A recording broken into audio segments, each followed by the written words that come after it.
గురు లీలామృతము దత్త చరిత్రము. శ్రీ దత్తాత్రేయ స్వామి అవతారము. ఆది నారాయణుడు జలరాశి యందు పవలించియుండెను. శ్రీహరి నాభి కమలముల నుండి బ్రహ్మదేవుడు ఉద్భవించెను. విధాత తపోనిష్టను వహించి సృష్టి వ్యాపారమును సలుపుట ఉపక్రమించెను. తొలుత సనక సనందన సనత్కుమార సనజ్జాతులను సృజించి వారలను సృష్టి వ్యవహారమును నిర్వహింపమని బ్రహ్మదేవుడు ఆదేశించను. వారు నలుగురు ఇంద్రియ నిగ్రహులైన కారణమున నలువ యానతిని పాటించరైరి. పరమేష్టికి ఎక్కడ లేని కోపం వచ్చినది. కోపావేశంన కనుబొమ్మలు ముడివడి నందునే రుద్రుడు జన్మించెను. తదుపరి బ్రహ్మదేవుడు సృష్టి విషయమై ఆలోచించి తన శరీరం నుండి 10 మందిని సృజించెను.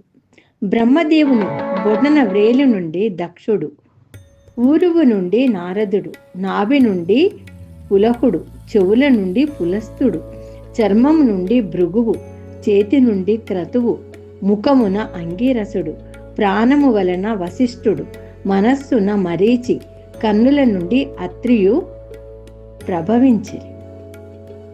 ప్రజా సృష్టిగాను బ్రహ్మదేవుడు ప్రజాపతులను సృజించెను. వారిలో కర్తమ ప్రజాపతి బ్రహ్మదేవుని ఛాయ నుండి జన్మించెను. కర్తముడు సరస్వతి నదీ తీరమున తపమునరించుచుండ శ్రీ మహావిష్ణువు సందర్శన మొసగి స్వయంభువ మునువు సర్వం సహా చక్రంను పరిపాలించుచున్నాడు. ఆయనకు శతరూపయను భార్య కలదు. ఆ దంపతులకు దేవహూతి అను యనుంగు కూతురు కలదు. ఆ కన్యామణి చక్కని చుక్క. స్వయంభువ మనువు శతారూప సమేతముగా నీ వద్దకు వచ్చి దేవహూతిని నీ కొసగి వివాహం చేయుదునెను. అందులకు నీ అంగీకరింపుము. మీకు 9 కుమార్తెలు కలుగుదురు.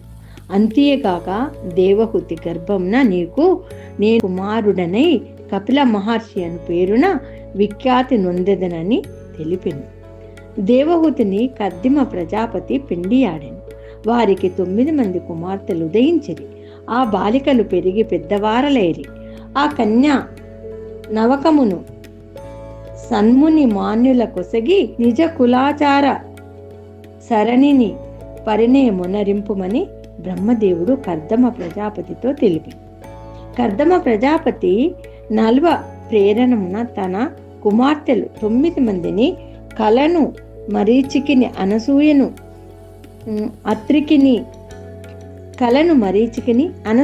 అత్రికిని శ్రద్ధను అంగీరసునకు ఆవిర్భూనకు పులస్తునకును గతిని పులహునకును క్రియను క్రతువునకును ఖ్యాతికిని భృగువునకును అరుంధతిని వశిష్ఠునకును శాంతిని అధ్వరునకును ఇచ్చి వివాహమునరించారు.